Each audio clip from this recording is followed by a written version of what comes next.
mam na bangbi wono kamam da kelegi yam gomya runa ka wotoye masongom da bang pinwa mam na bangbi la musam da kelegi yam gomya runa ka wotoye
I have some amazing people in the house, some of my most amazing colleagues from the UN, some beautiful people. This is going to be an exciting day. We're excited that all of our friends and colleagues are here, and people have traveled so far, and we have many. Yes. About ready to begin. Thank you so much. All right. As Akiwa said, my name is Manny Montanez, and I'm so glad and feel privileged to be here with you. Thank you for having me. Thank you for inviting us. We're going to give you a little bit of everything that we do. Yeah, we're a Latin jazz funk band right out of here, out of Harlem, New York, and let's do this.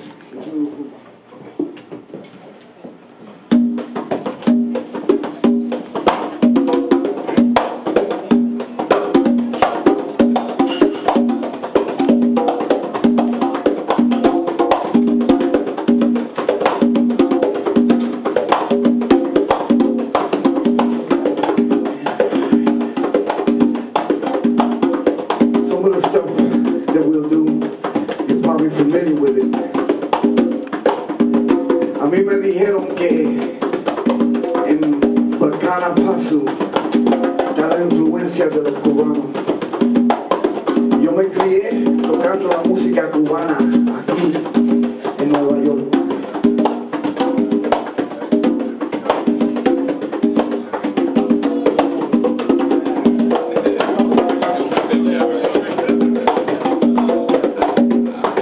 Yo soy boricua.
te quiero primera antes de dejarte quererla. Oye mi quinto bongo, qué lindo suena. Oye mi quinto bongo, oye mi quinto bongo, guaguancó no se vacuna. Oye mi quinto bongo, bongo, bongo. Oye mi quinto bongo, mamá. Oye mi quinto bongo, mira negrita linda. Oye mi quinto bongo, dale esa clave. Oye mi quinto bongo, quinto.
magnificent work that she has founded for so many years to create environmental sustainability for women in Burkina Faso, and now we're branching out into the U.S., and hopefully we will be able to merge the gap with this new environmental initiative, going into the World Conference, going into so many post-2015 processes from the United Nations, that we could really, really do a really great work to honor her work, to honor her gift, to honor her heart and her spirit, and for building a platform that has offered so many women jobs and opportunities, and to keep our planet clean, because that's what it's about.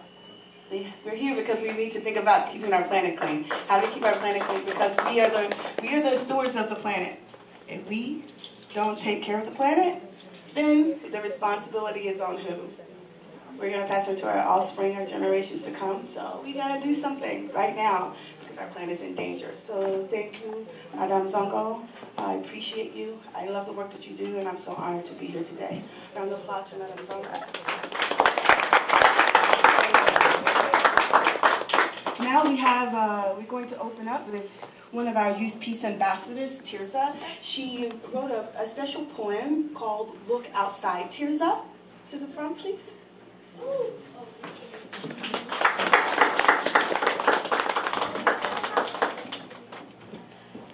I'm Tirza Belson Zongo.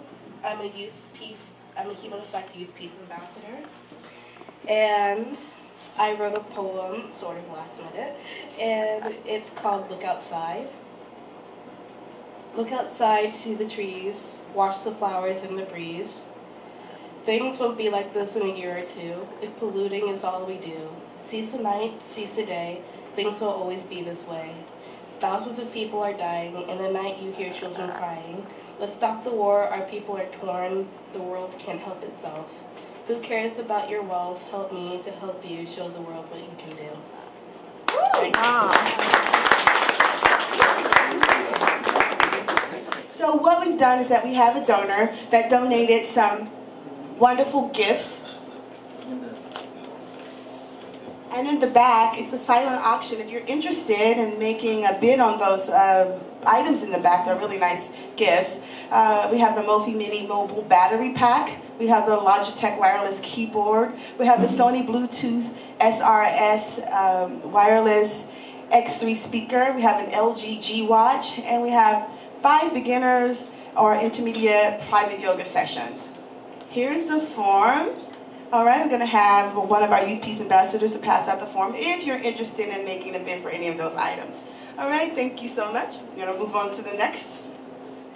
Our focal point is really empowerment of the youth. So we want to empower a generation of youth to inherit this, the work of becoming environmentalists, humanitarians. So it is very important that we involve our young people.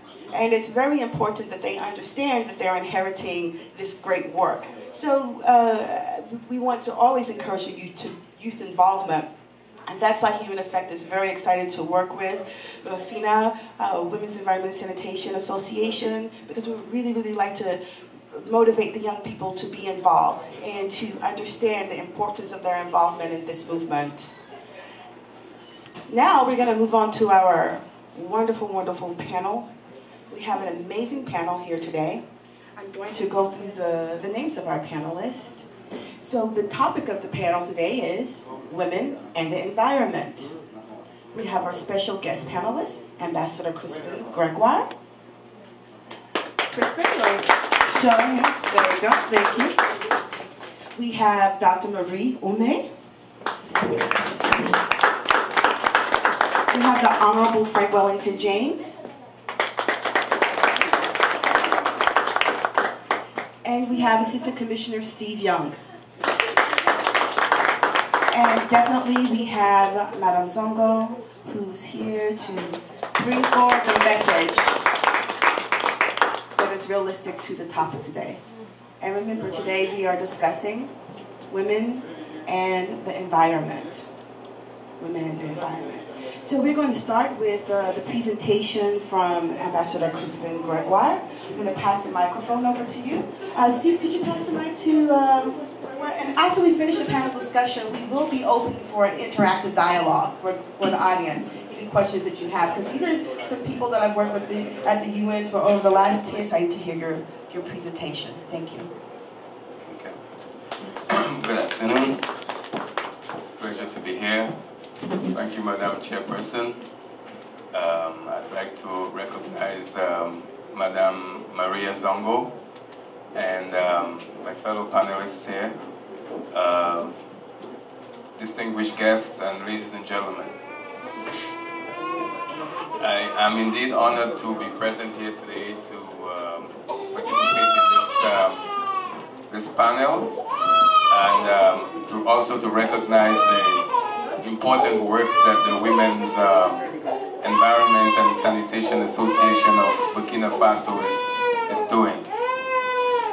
This event comes at an important time as it recognizes fena, which is the acronym for the organization in French. Its existence has been in existence for 14 years. And when I think of 14 years existence, what it tells me is that this organization was established just around the time that the United Nations launched the Millennium Development Goals. And interestingly, we are coming to the end of that period, and we're beginning to think about and discuss in the world, where do we go from there after the Millennium Development Goals?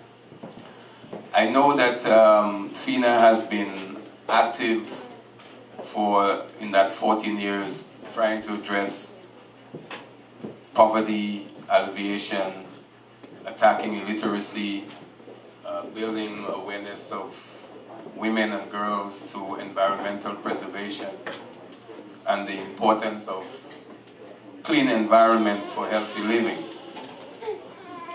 And it is also doing an important other work, ensuring that women have livelihood and helping them with enterprise development.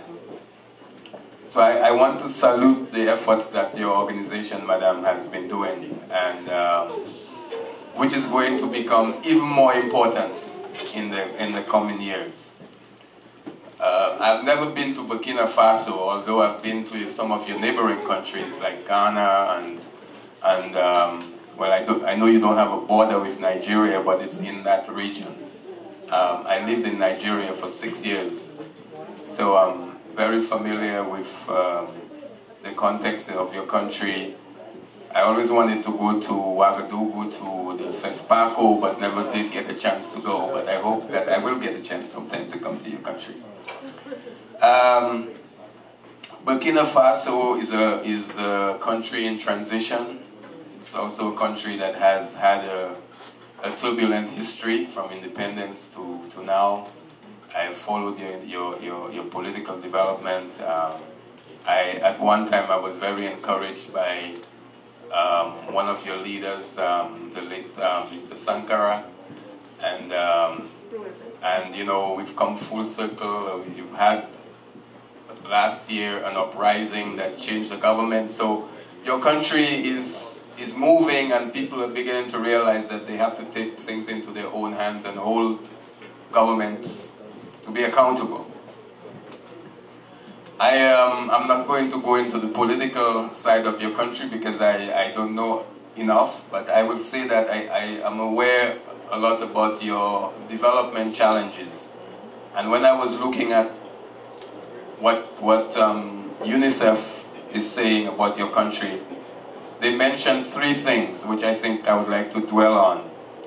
One is that you have a big problem with water. You have a water challenge. And you're not the only country in the world with a water challenge, but water is going to become a huge problem for many, many countries. And your country is at the cutting edge of that problem. The second problem that your country has is a sanitation problem. And I know you've been working on that. It's going to require even more effort to deal with sanitation, because sanitation is closely linked to health. And having good health, if you don't have good sanitation, then your health challenge is going to be enormous. So addressing sanitation is going to be incredibly important and more important as we go forward. And the third problem that UNICEF said that you have is you have a problem with hygiene, which is linked to sanitation, if you will. So these things, these problems are problems that need to be addressed. And you know, you're also doing an important work because you also have a literacy problem. So all of these things are linked. You're only going to improve your sanitation work if you also improve the literacy of your people. Let me say that, in my view, having traveled a bit on the African continent, I've traveled in all 4 regions of Africa. I have lived there and I've seen what some of the problems are. I would say that development is the responsibility of not just the government, because, you know, for a long time governments think they could deliver everything to their people, but they've, in many places, especially in sub-Saharan Africa, they have failed their people miserably. And the time has come for people to realize that the government alone can't do it. And they, what I call civil society, will have to be even more active in helping deal with sustainable development. And I want to add to that the private sector that also should have a responsibility.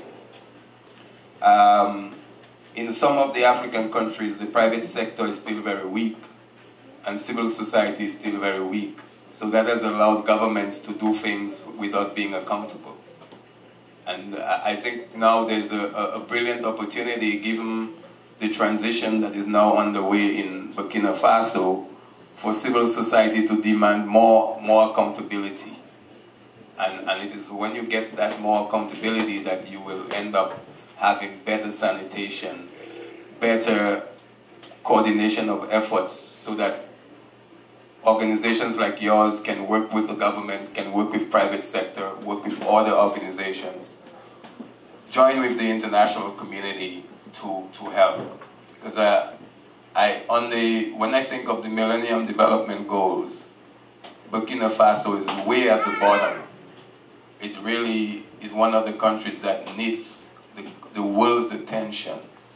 It has not made much progress on the Millennium Development Goals. You've made some progress, but you have so far to go to get your country on a stable course. I would say that I'm encouraged by the fact that organizations like yours have grown through leaders like yourself, Madam Zango, who have feel that you cannot just not do things. You have to be there to help where you can. And it's going to be very, very important for more organizations like yours to emerge, to do things. But they will not be strong enough unless they are also connected to outside your country. And I think the step that you're taking to create a branch of your organization here in the United States will be an important step in the right direction to build partnerships abroad.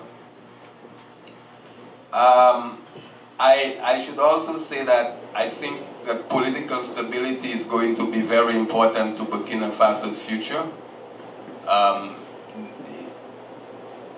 You will not make much progress if you don't become a stable country politically.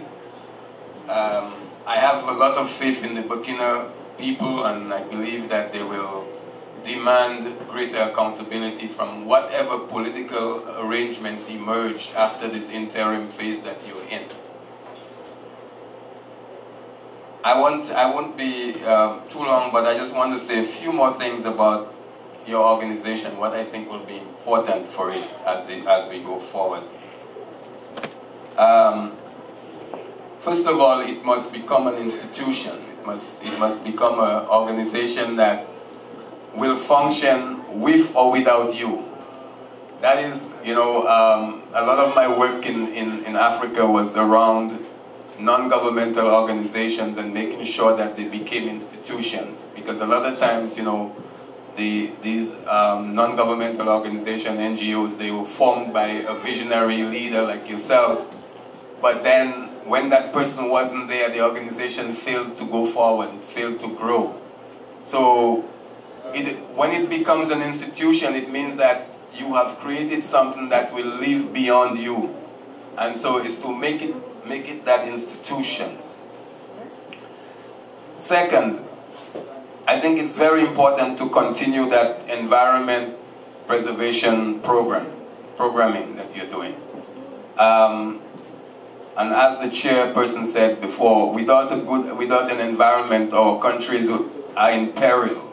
We need to preserve the environment.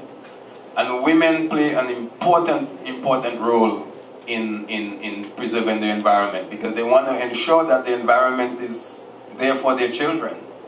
And even though it takes a man and a woman to have a child, it is really the woman who ends up having the burden of the responsibility of seeing that child grow and develop. So women have an important stake in making sure that the environment where the children grow is clean, and it's an environment that will help them grow without having problems of health.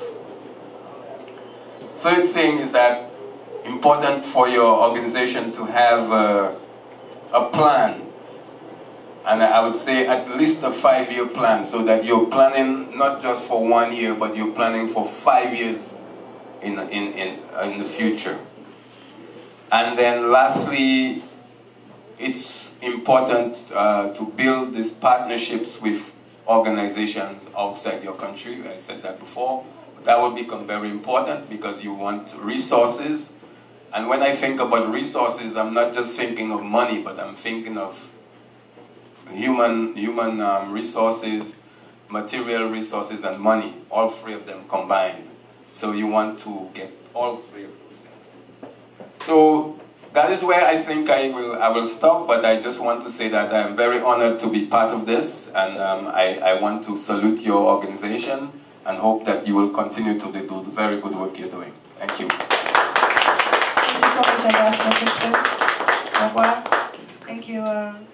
I just wanted to say that it's very important what Ambassador Crispin Gregoire is stating the importance of the partnership.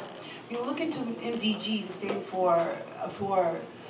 in order for Burkina Faso to be on track, that means that if we're the lowest common of denominators of all of the 194 member state countries at the bottom, and the MDGs are being pushed to merge into the post-2015 process, now that we came out of the open working group, 17 sustainable goals, and I do believe there are 164 processes that are connected to those 17 goals. That how do we develop a platform that would enable not only the organization that we're here representing today, but a partnership that empowers all. So there has to be a strong current of awareness. The awareness of the youth, development of new organizations that are not just for one ideal, but that they are transformative. They're transformative and they're transparent and they're interconnected. So if we can start to think that way and we share so that we all can win, which is a commons. So when we're here, we have a lot that we can do. When we're here, there's not so far to go. So we're here and we're building. So there's a lot we can do together. So it's very hopeful in my eyes because we're starting fresh.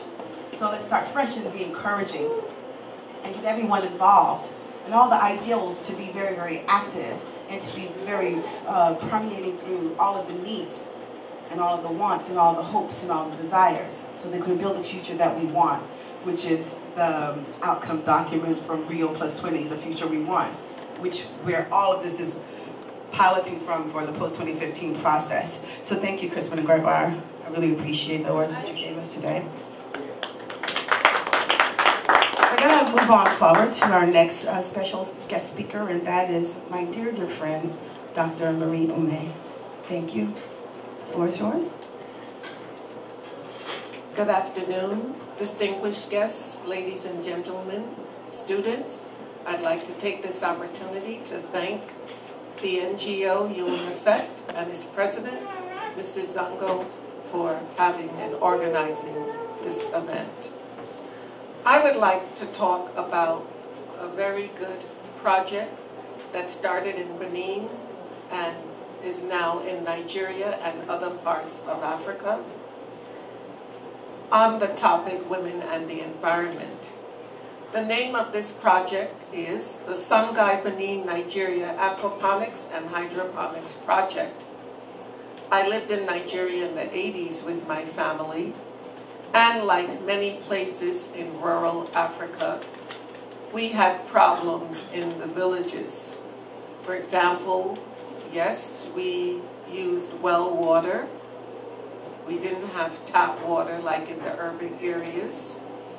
And our staple food was yam.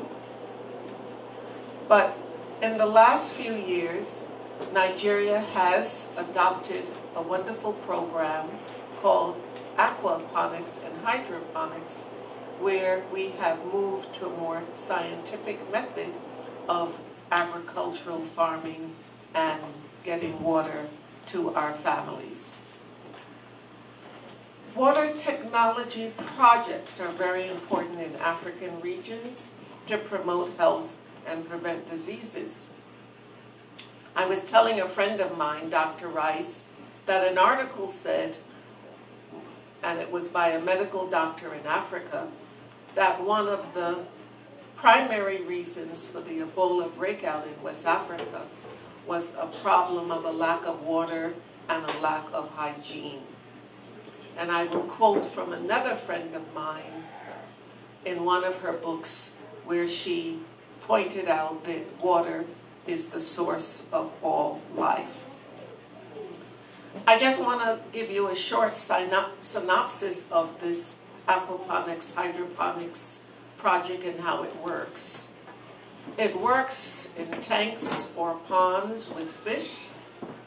We know that fish is a very important protein, and this project works with, I would say, experts growing fish in ponds or tanks, and this fish provides protein for the people. The water from the fish is transferred to another tank, which is used in depleted soil to fertilize the soil so it's more nutritious and it promotes beets, lettuce, onions, yams, cocoa yam in a great and healthy environment. This aquaponics, hydroponics project is also used in Sweden, where they are the #1 country that produces the healthy environment for what we call self-reliance. This aquaponics, hydroponics program is also facilitated mainly by women in the villages, the rural areas, and farmers. Let me say a few words about how it began and when it began. The Songhai Benin Nigeria Aquaponics Hydroponic project was started by an NGO called Songhai by a priest in 1985. His name is Father Godfrey Unzamuja. He wanted to contribute to Africa's development by empowering lower communities to overcome poverty and become leaders of their own development. The Songhai project aimed to build the capacities of all Africans, particularly youth, women, and farmers, to economically and environmentally sustain agribusiness, and cottage industries. It is named after a 14th century West African empire, symbolizing the potential of the continent for autonomy and prosperity, and its emblem, an eagle, represents its key qualities: foresight, courage, and determination. The Sangay Project is a holistic organization that engages in production, industrial, and service activities alongside research and training. It produces, processes, and sells vegetables, fruits, and it breeds several kinds of animals and fish in a highly innovative system that integrates the primary, secondary, and service sectors in an economically and environmentally sustainable manner. To ensure competitiveness and adaptation to local human and natural resources, Sangay also continuously integrates national and international technologies and adapts them to the local context. To build the capacities of local communities and individuals, it offers long-term as well as specific training to youth, women, and farmers from several African countries. And to reinforce these trainings and further decimate its model, it provides a variety of services to former trainees and farmers at the local level while advocating and looking for partners at the national and international level. In its 28 years, the Sangay organization grew from 1 to 6 centers in Benin. 11 are in Nigeria, 1 in the Congo Brazzaville, 1 in Liberia, and 1 in Sierra Leone. It has also opened 3 telecenters in rural areas, a restaurant, and a shop. The Sangay project works on more than 550 hectares of land and 46 hectares of water in Benin alone. It employs over 1,500 people, trains 500 trainees and individuals at any time of the year. It receives over 20,000 visitors from all over the world. It also has links with former trainees and local farmers in the Sangay Farmers Network and develops numerous projects in Benin and other African countries with national and international partners. The situation at the time of Sangay's creation was one of social, economic, and political crisis. Benin had one of the lowest GDPs on the continent, and the political context was tense. Today, Benin enjoys greater democracy. Sangay has been taking these challenges as an opportunity to demonstrate the possibility of helping rural communities become self-reliant, even in difficult situations. To do so, it applies the fundamental idea of its founder, which is, I quote, "The best way to fight poverty is to enable the poor to become producers."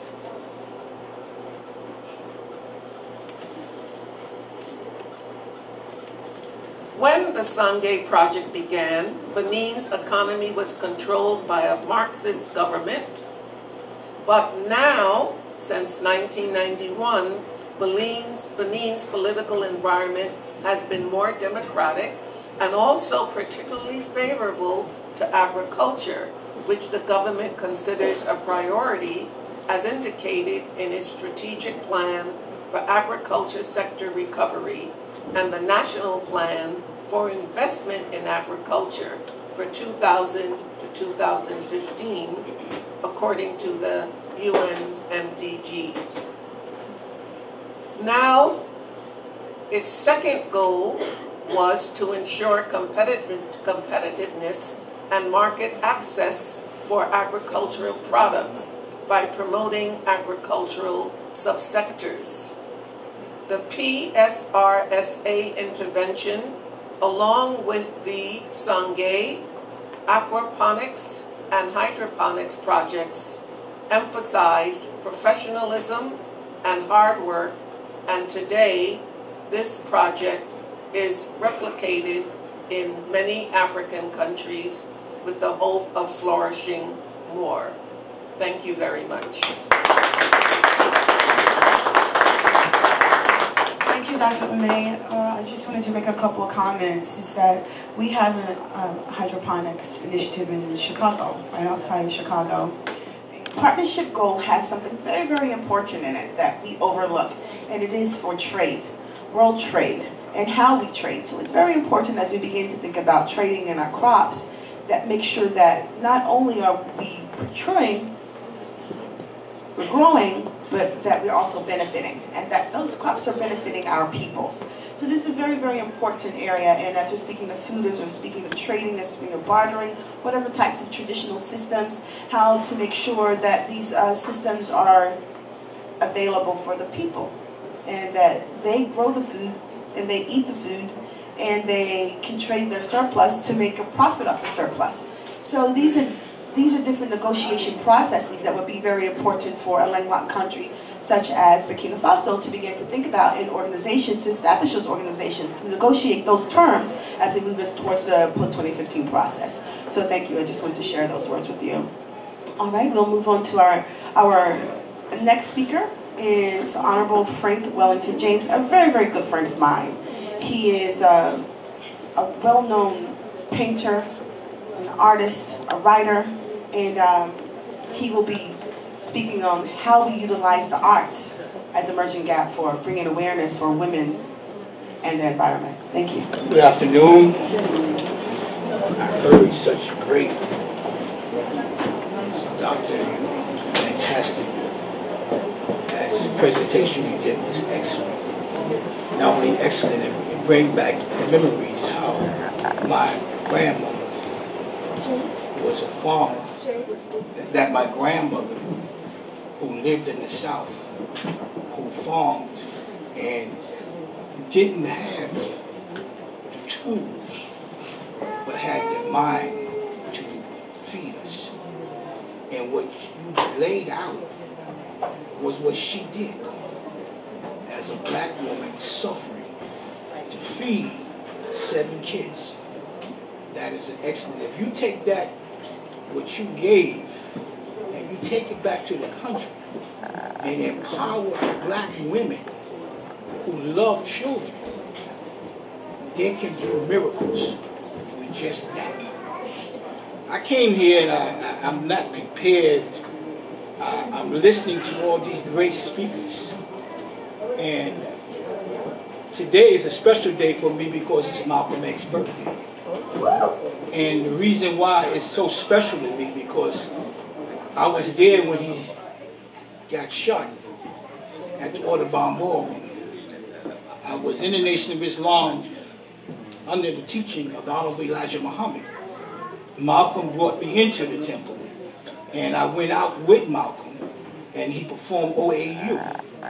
And the OAU was the connection with Africa, to connect us with Africa, to do trade with Africa, and to build our country and to help build Africa. So it was today was a very sad day for me because I lost a very beautiful brother at the time. I was very young.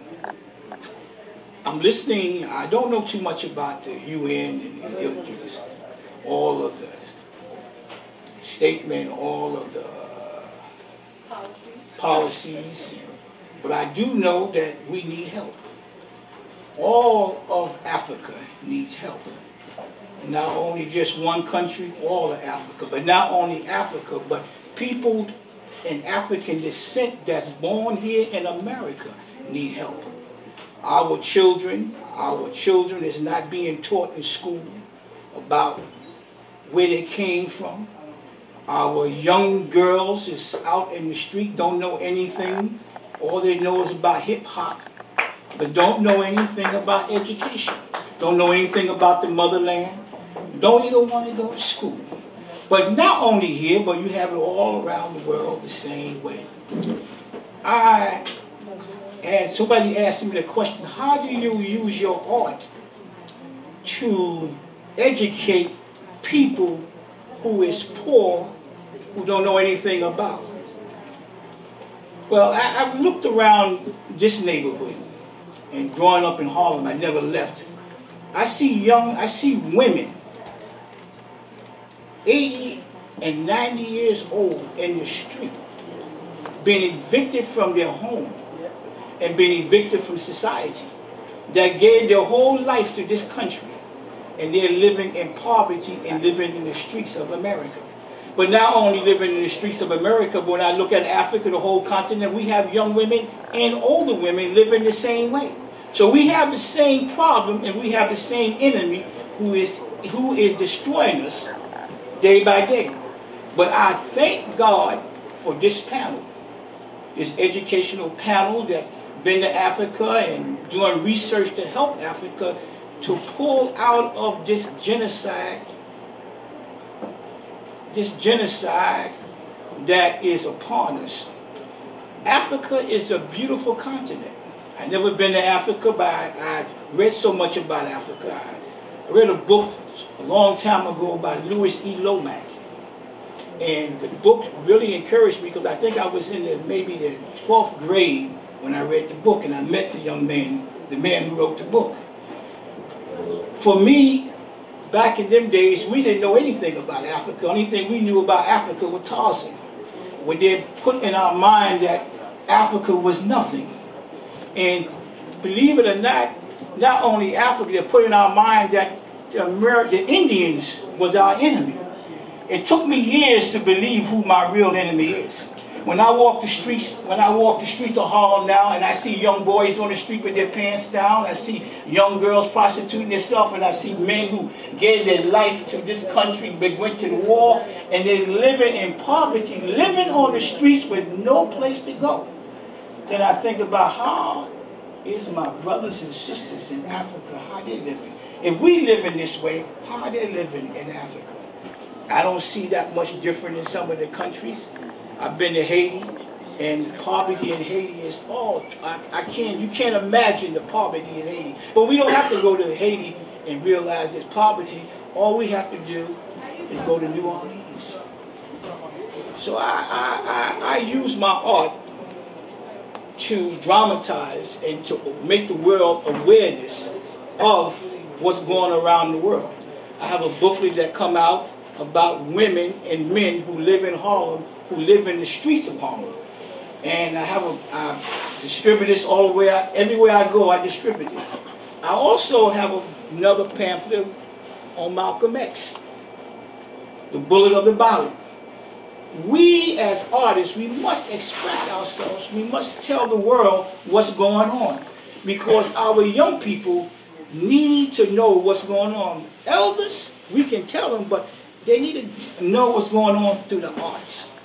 And I dedicate all my art to the struggle of third world people and black people in the world. And it breaks my heart to see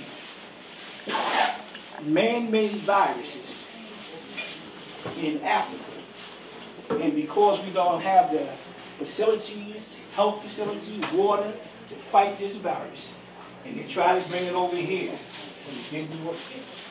We have to wake up and realize we have the same enemy, and we have the same goal, and if you discolor, we got to work together. Army Corps. And that's what Malcolm said. We have to work together as black people. If we don't, there's genocide. They got our youth, and our youth is tomorrow. But if they can handle our youth and destroy their mind, we must put culture, our black culture, back into our young people. And not only black culture, we must push education. Education is the most important thing We must push education. All through Africa, you have to push education. One thing that got me very upset when I saw young women being kidnapped, that's in college, being kidnapped by an Islamic group. And because they don't want to deal with religion, they have education, they want to keep young women and women dumb. And I believe that in my say, I had 3 women that raised me and my family. My grandmother, my aunt, and my mother raised me. And because they raised me, I realized that they are the mother of civilization. And the mothers of civilization have a job to do is to teach our young people.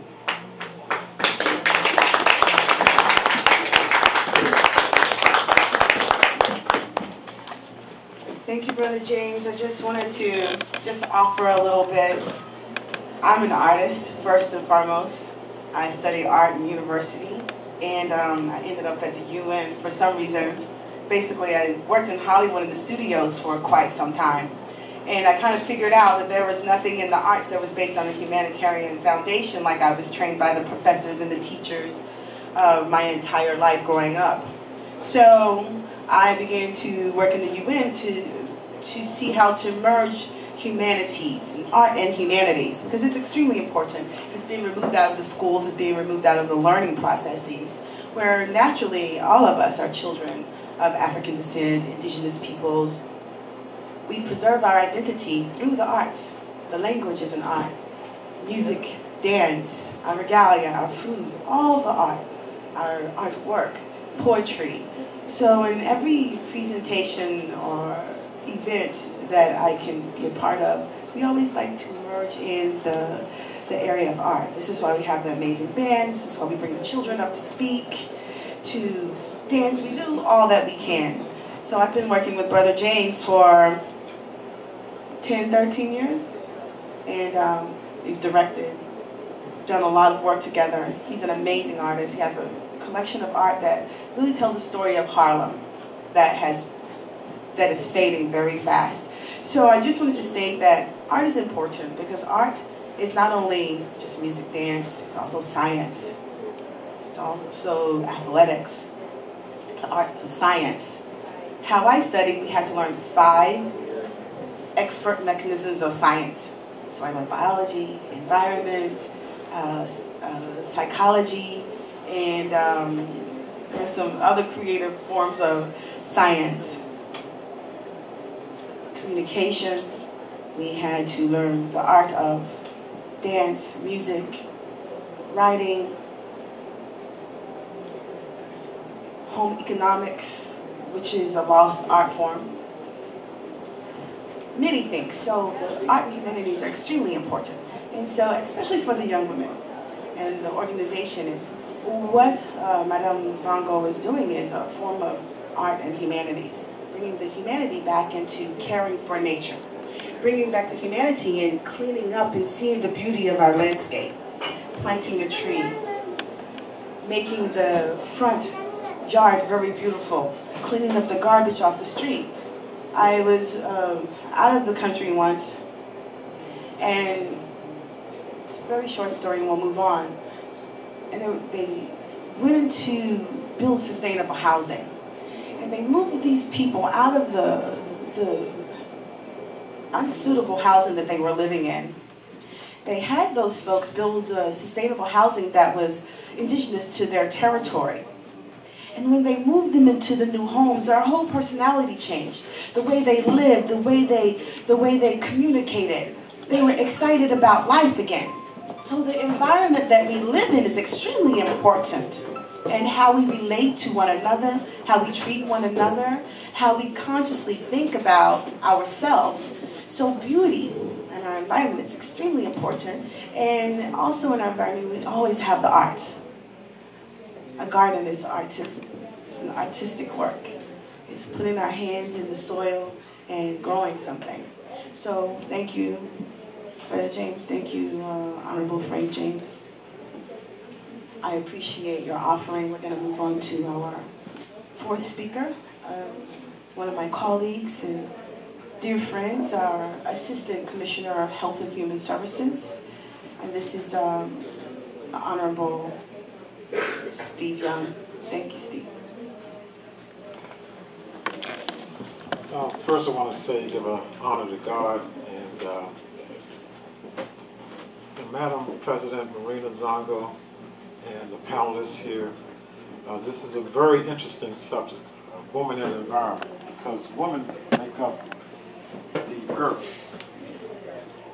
Without the woman, there would be no man. There would be no children without women. So they make up society, and they build nations. There was not one nation built without the woman. So this is a special treat to be beside Madam Marina Zongo in reference to, it's definitely an honor, because when you're saving the lives of our children and our women and society, it's not an easy task, especially when it comes to being consistent, to be able to stabilize not only yourself with good health, but society as a whole. Health and human services, you know, is part of health, and being human goes together. That's why sometimes you hear people acting other than human, because it's a lack of their health. They may have a health problem. And we have a lot of people that have health problems that's in leadership today. And that type of leadership destroys our country. It destroys humanity. So I just want to say the mothers of civilization is the key.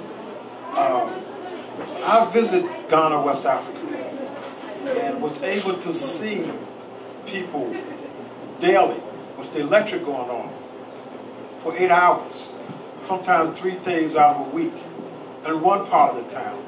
But the other part of the town, people was using, they were air conditioned, there was visitors and tourists coming from all over the world. They knew nothing about what was happening across the street with people not having sanitation. And sanitation is very important when it comes to your health, because if you don't have no place to proper expose and urinate yourself and get the waste out of your system, if the irrigation is not properly done, then it goes into the soil. And not only goes into the soil, it has a lot to do with your water system. It's hard to stay clean without water. Try it for a week and see how your health will be. It's very important. Water plays a major role. We in America, we buy water. Most of us don't even drink the tap water anymore. But what would someone in Africa feel to just be able to pour, just turn a socket on in the kitchen, in the bathroom, and be able to flush a toilet? Well, we take it the wrong way.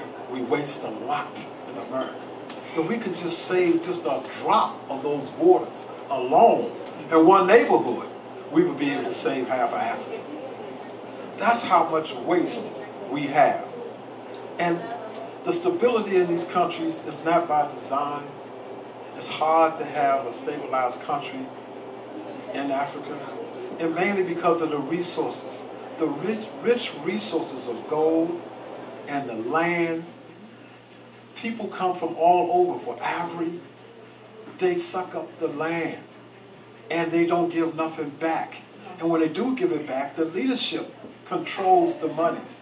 And they live in air conditioning, plenty of water and everything. But it don't trickle down to the people and help them educate themselves about being able to grow the food that they need, and to how to irrigate the land and make it safe so you can have drinking water.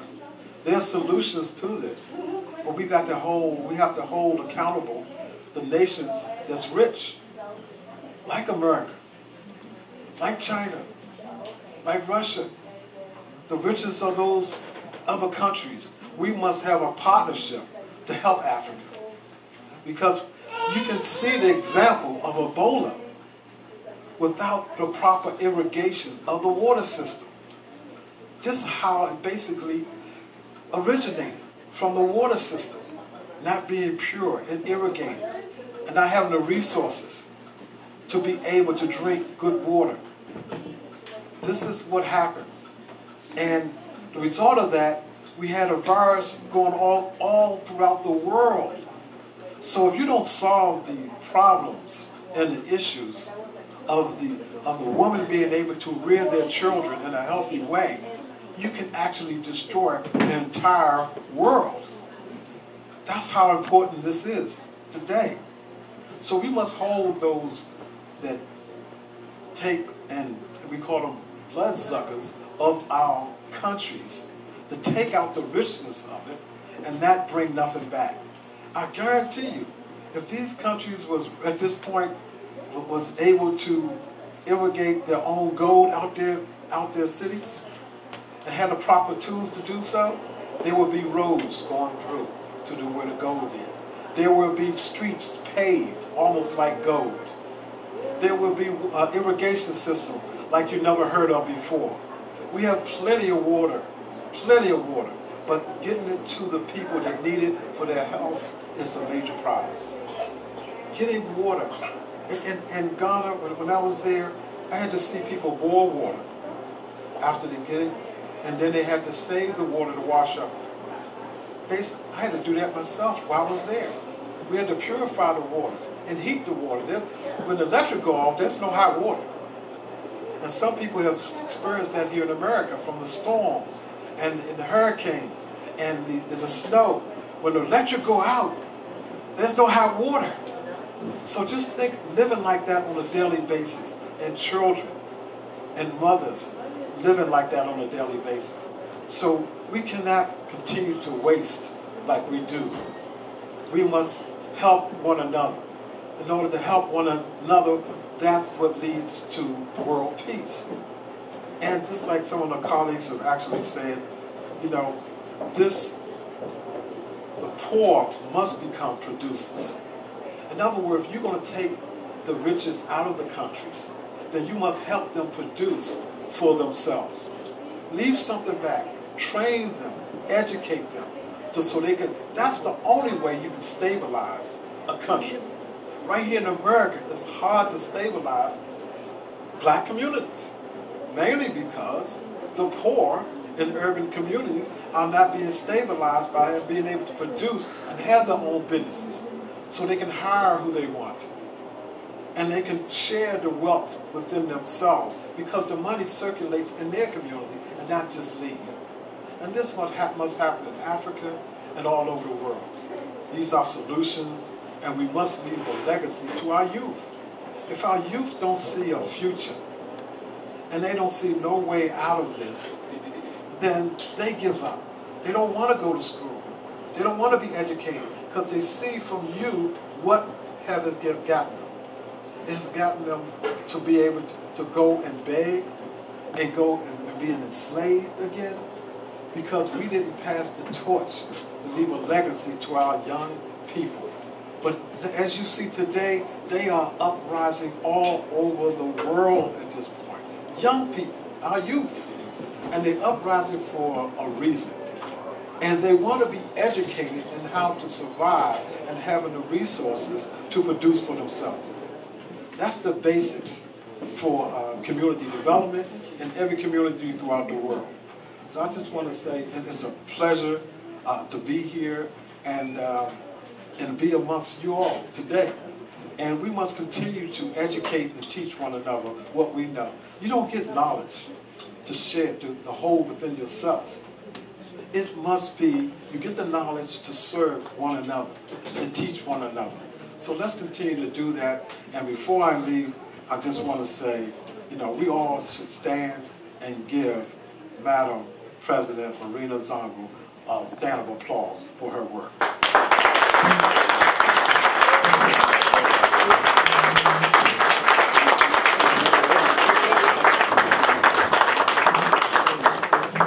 Very good. Thank you so much.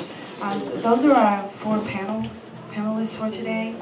We're actually going to open the floor for a short discussion We're going to take about 5 minutes for a short discussion if there are any questions or if you would like to make a statement. Hi everyone. I have just 2 quick things to share with everybody. My grandfather died in 1914. My daddy was 11 years old. Nobody would tell us who he was. The UN has told me. My grandfather was the Minister of Finance. It was hidden from me. For the same reasons that you feel things are being held back from you. It was his work. It was in Europe. So it's not always just your coloration. Sometimes it's other things. That I want to share with you. The second thing is I've been made a member of the Board of Directors of National Space Society for the work at the UN, and I want to thank everybody that has shared some of the work with me. And I was in St. Louis to receive this honor, and the hotel was filled with people that are dressed in a manner and a style that I remember when I lived on West 88th Street, and jazz was very popular here in New York, and I became very alive. I used to go to the West 50s, and I didn't know what happened. I found out later that they went to Paris, and then they went to India. But no, they were in St. Louis, and they were working in the defense industry, and I asked them, because they invited me to the church and the celebrations there. I said, can I tell everyone in New York what happened to you? So they have prospered. It's just that they've kept it a little quiet. They are living in beautiful homes. It's sectioned. They were dressed beautifully. They articulate their children, and they invited me to share the festivities with them in the church. I couldn't. We had our own function to attend at this conference, which was important to do. It's part of sustainable development and things that are happening in space, the competitiveness with NASA and Europe and different things that I'm trying to make sure about the children. My focus is the children don't get washed and put under the rug with the developments in space. So I just wanted to let you know that there is a lovely community that once was here in Harlem. Remember I told you I'd find them? St. Louis.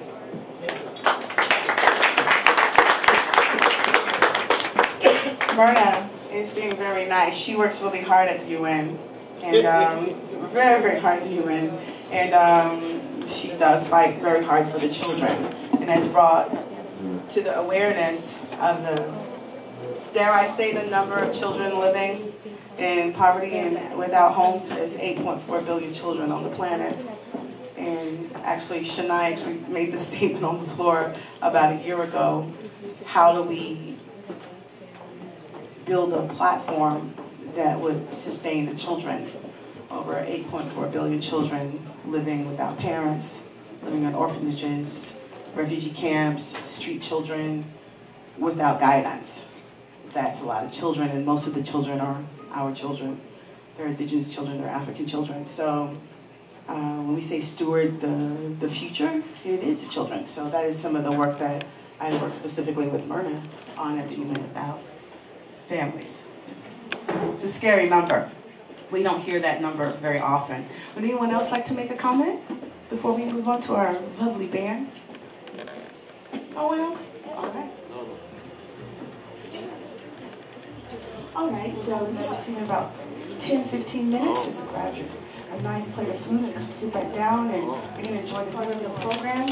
And we won't have much longer with one another after this set. We're just going to come back and then go through footage to be shown for today. If not, we'll just give it to the cameraman, and then we can just merge it into that gap and have it on the camera so that we can distribute that film later. So thank you everyone for being here this afternoon, and let's go have a nice lunch. Thank you so much. And the floor is yours, Manny.